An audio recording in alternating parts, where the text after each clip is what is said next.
नमस्ते बच्चों। आज हम पढ़ेंगे शक्ति की अवधारणा। शक्ति क्या है, शक्ति का अर्थ, परिभाषा, राजनीतिक विज्ञान में शक्ति का क्या महत्व है, इसके बारे में आज हम चर्चा करेंगे। शक्ति और बल में क्या अंतर है, शक्ति और प्रभाव में क्या समानता है, असमानता है, किस प्रकार वह एक राजनीतिक व्यवस्था में शक्ति कार्य करती है, तो इस बारे में आज हम पढ़ेंगे।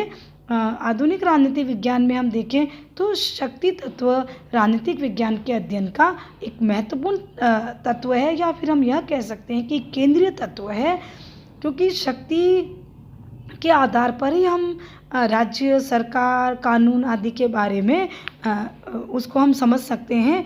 तो राजनीतिक विज्ञान में कैटलिन और लॉसवेल जैसे विद्वानों ने शक्ति तत्व के महत्व का या शक्ति की अवधारणा का महत्वपूर्ण रूप से प्रतिपादन किया है या उसका व्यापक रूप से विश्लेषण किया है, और इसी आधार पर इन विद्वानों ने राजनीतिक विज्ञान को शक्ति का विज्ञान कहा है। तो इस प्रकार हम देखें कि शक्ति जो है वो प्राचीन समय में भी विभिन्न राजनीतिक चिंतकों ने शक्ति की अवधारणा के बारे में अपनी रचनाओं में लिखा है, जिसमें मैकियावेली, हॉब्स, भारत में हम देखें तो कौटिल्य ने भी, इधर हीगल आदि राजनीतिक विद्वानों ने भी राजनीतिक विज्ञान में या राजनीतिक सिद्धांतों के प्रतिपादन में शक्ति तत्व को महत्व दिया। जैसा कि कौटिल्य ने अपने अर्थशास्त्र में लिखा था कि समस्त सांसारिक जीवन का मूल आधार दंड नीति है, यानी कि शक्ति ही है। तो यहाँ पर उस समय कौटिल्य ने शक्ति तत्व को महत्वपूर्ण माना।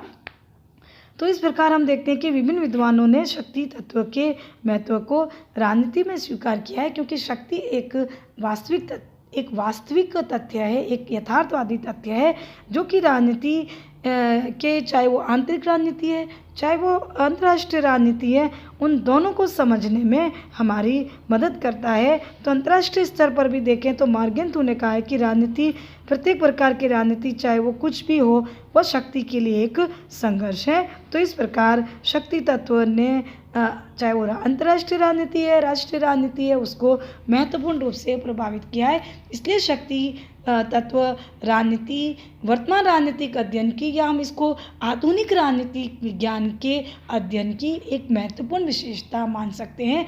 शक्ति का अध्ययन राजनीतिक विज्ञान के नवीन और आधुनिक दृष्टिकोण का परिचायक है। तो बच्चों, हम आज पढ़ेंगे शक्ति का अर्थ क्या है, शक्ति की परिभाषा क्या है, इसके बारे में हम पढ़ेंगे। तो शक्ति, जैसे कि उसमें विभिन्न प्रकार की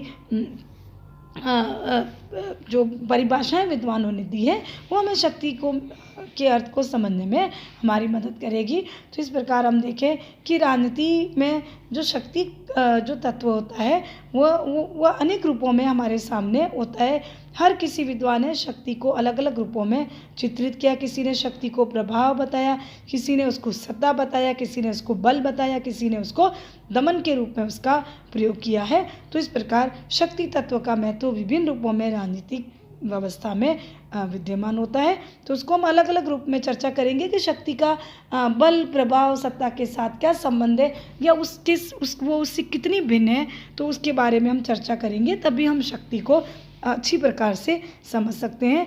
तो राजनीति में, हम राजनीति विज्ञान में जो शक्ति की चर्चा करते हैं उसको हम राजनीतिक शक्ति कह सकते हैं, या फिर शक्ति का अगर वास्तविक अर्थ हम देखें तो शक्ति क्या है, मनुष्य के कार्यों को अपनी इच्छा के अनुसार नियंत्रित करने की क्षमता का नाम। तो यहाँ पर शक्ति जो तत्व है, जैसा कि रॉबर्ट बायस्टीड की परिभाषा बच्चों अच्छी है। तो रॉबर्ट बायस्टीड के अनुसार शक्ति बल प्रयोग की योग्यता है, न कि उसका वास्तविक प्रयोग। तो इसमें यहाँ क्लियर हो रहा है कि शक्ति में बल प्रयोग की योग्यता होती है, मतलब एक व्यक्ति में क्षमता होती है किसी को दबाने की, बल का प्रयोग करने की, लेकिन उसमें उसका वास्तविक प्रयोग, बल का वास्तविक प्रयोग शक्ति नहीं होता है। जैसा मैकाइवर ने कहा है, मैकाइवर की परिभाषा भी शक्ति का अर्थ स्पष्ट करती है। मैकाइवर के अनुसार शक्ति व्यक्तियों के व्यवहार को नियंत्रित करने, उसको विनियमित करने तथा उसको निर्देशित करने की क्षमता का नाम है। मतलब कि अगर एक व्यक्ति दूसरे व्यक्ति के व्यवहार को नियंत्रित कर रहा है, उसको निर्देशित कर रहा है, उसको नियमित कर रहा है, उसकी जो क्षमता है उसमें व्यक्ति के व्यवहार को नियंत्रित, नियमित, निर्देशित करने की क्षमता है तो उसको हम शक्ति कहेंगे।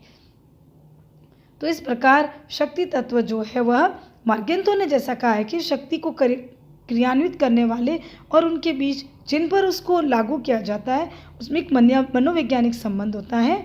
तो इस प्रकार शक्ति जो है वह कुछ कार्यों को उनके मस्तिष्क, दूसरे व्यक्ति के मस्तिष्क पर प्रभाव डालकर उसको नियंत्रित करने की क्षमता का नाम होती है। तो इस प्रकार ऑर्गेन्स्की की परिभाषा है कि शक्ति दूसरों के आचरण को अपने लक्ष्यों के अनुरूप प्रभावित करने की क्षमता है। गोल्डहिमर और शील्ड्स के अनुसार उन्होंने भी शक्ति को बहुत अच्छे से परिभाषित किया है कि एक व्यक्ति को उतना ही शक्तिशाली कहा जाता है जितना कि वह अपने लक्ष्यों के अनुरूप दूसरों के व्यवहार को प्रभावित कर सकता है। तो बच्चों, हमने इतनी ऊपर परिभाषाएं पढ़ी, उसमें एक ही निष्कर्ष निकलता है कि शक्ति क्या है। शक्ति दूसरों के व्यवहार को प्रभावित, दूसरों के व्यवहार को नियंत्रित, निर्देशित करने की क्षमता का नाम है। शक्ति तत्व में सामने वाला अपनी इच्छा अनुसार प्रभावित हो रहा है या नहीं, यह ज़रूरी नहीं है, बल्कि एक व्यक्ति अपनी इच्छा के अनुसार सामने वाले व्यक्ति को, उसके व्यवहार को प्रभावित करेगा, नियंत्रित करेगा और निर्देशित करेगा, चाहे सामने वाला चाहे या नहीं चाहे। तो इस प्रकार शक्ति में किस आधार पर एक व्यक्ति कितना प्रभावित होता है किसी व्यक्ति की शक्ति से, यह उसके प्रभाव पर डिपेंड करता है। तो जॉर्ज कैटलिन वह पहला व्यक्ति था जिसने कि एक ऐसे व्यवस्थित सिद्धांत का विकास किया जिसमें शक्ति के अध्ययन को केंद्रीय स्थान मिला। कैटलिन ने राजनीति के संबंध के बारे में कैटलिन ने राजनीति में शक्ति को जिस रूप में परिभाषित किया है कि उसमें उसने कहा है कि शक्ति के लिए संघर्ष या उन लोगों को जो सत्ता में प्रभावित करने की प्रक्रिया होती है शक्ति। तो इस प्रकार कैटलिन ने यह बताया है कि राजनीतिक क्षेत्र में सामाजिक नियंत्रणों का अध्ययन, या फिर अधिक स्पष्ट रूप से कहा जाए तो मानवीय और यहाँ तक कि पार्श्विक इच्छाओं के भी संबंधों को नियंत्रित करने का क्षेत्र शक्ति के दायरे में आता है। तो कैटलिन ने शक्ति तत्व में नियंत्रण की प्रक्रिया पर उसने जोर दिया है। तो इस प्रकार उसने कहा है कि नियंत्रण वह स्थिति है जो कि शक्ति को प्राप्त करने का एक मापदंड होता है। तो इस प्रकार कैटलिन ने शक्ति तत्व की जो अवधारणा बताई या उसका विस्तार से प्रतिपादन किया, उसमें उसने यह स्पष्ट किया है कि शक्ति का तात्पर्य प्रभुत्व की स्थिति या कोई सैनिक शक्ति या बल से नहीं होता है, बल्कि कैटलिन ने कहा है कि सहयोग भी शक्ति के तत्वों में हो सकता है या उसका एक रूप हो सकता है। तो इस प्रकार हम देखें कि शक्ति तत्व का विश्लेषण आगे जाकर लॉसवेल और कैप्लन की रचनाओं में भी हमें देखने को मिलता है। वे दोनों विद्वान बताते हैं कि शक्ति की अवधारणा राजनीतिक विज्ञान की एक मूल अवधारणा है, क्योंकि राजनीतिक प्रक्रियाओं का अर्थ यह है कि शक्ति को आकार देना, शक्ति का वितरण करना, उसका उपयोग करना। तो इन विद्वानों ने शक्ति के वितरण और शक्ति के उपयोग पर बल दिया है। तो लॉसवेल जैसा विद्वान जिसने शक्ति के बारे में बताया है, वो यह कहता है कि शक्ति के प्रयोग का आधार हमेशा ही हिंसा पर आधारित होता है, या फिर बल प्रयोग को हम हिंसा या शारीरिक बल या दमन के अर्थों में हम शक्ति का उसको एक निचोड़ या सार मान सकते हैं। लेकिन शक्ति का आधार विश्वास, निष्ठा भी हो सकता है, जिससे कि अन्य व्यक्तियों का या अन्य चीज़ों में व्यक्ति का हित निहित हो। तो इस प्रकार यह ज़रूरी नहीं है कि जब कभी व्यक्ति को नियंत्रित किया जाए तो उसको उसके साथ हिंसा या बल का प्रयोग भी किया जाए, बल्कि दूसरों की नीतियों पर प्रभावशाली नियंत्रण रखना भी शक्ति है। और इस नियंत्रण को प्रभावशाली बनाने के लिए शक्ति के रूप में अनेक साधनों को अपनाया जा सकता है। तो इस प्रकार हमने विभिन्न विद्वानों की परिभाषाएं और अवधारणाएं पढ़ी जो कि शक्ति तत्व को परिभाषित करती है। तो राजनीतिक विज्ञान में शक्ति एक ऐसा जटिल तत्व है या अवधारणा है जिसके पीछे इस तरह का मान्यताएं हैं कि शक्ति के रूप में शक्ति के विभिन्न रूप हो सकते हैं, जिसमें कि शस्त्र बल, संपत्ति, अधिकार या जनमत भी शक्ति का एक रूप हो सकता है। तो शक्ति का अर्थ होता है कि हम दूसरों के व्यवहार को नियंत्रित करें या उस पर प्रभुत्व स्थापित करें। तो इस प्रकार शक्ति तत्व जो है वह किसी अन्य व्यक्तियों के व्यवहार को नियंत्रित करने की क्षमता का नाम होता है। तो इस शक्ति तत्व का जो संबंध होता है वो व्यक्तियों के संदर्भ में होता है कि एक व्यक्ति दूसरे व्यक्ति को जो उसके साथ संबंध होते हैं, एक व्यक्ति आदेश देता है, दूसरा व्यक्ति उसका पालन करता है। यह भी शक्ति का एक रूप है जिसमें कि सत्ता निहित होती है। तो यहाँ पर सत्ता जब संस्थागत बन जाती है या उसको कानूनी मान्यता मिलती है शक्ति को, तो वो सत्ता बन जाती है। लेकिन शक्ति पर के बारे में हम जब अध्ययन करते हैं तो ये स्पष्ट होता है कि उसमें उच्च और अधीनस्थ का संबंध जो है वो निहित होता है और शक्ति का प्रयोग सामान्यतः जनता पर होता है और उसका प्रयोग सत्ता के रूप में भी हो सकता है।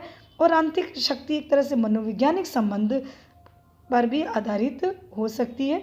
तो इस प्रकार शक्ति में हम देखें कि नियंत्रण, प्रभुत्व और सत्ता, बल सब तत्व निहित हो सकते हैं। तो शक्ति अपने सकारात्मक रूप में भी हो सकती है, नकारात्मक रूप में भी हो सकती है। शक्ति को बल, सत्ता, प्रभाव के रूप में भी विद्वान परिभाषित करते हैं, लेकिन इसमें शक्ति में और दूसरी अवधारणाओं में अंतर है। उसमें कुछ समानताएं दिखने को मिलती है, लेकिन उसमें असमानताएं भी है जिसकी चर्चा हम आगे आने वाले क्लास में करेंगे।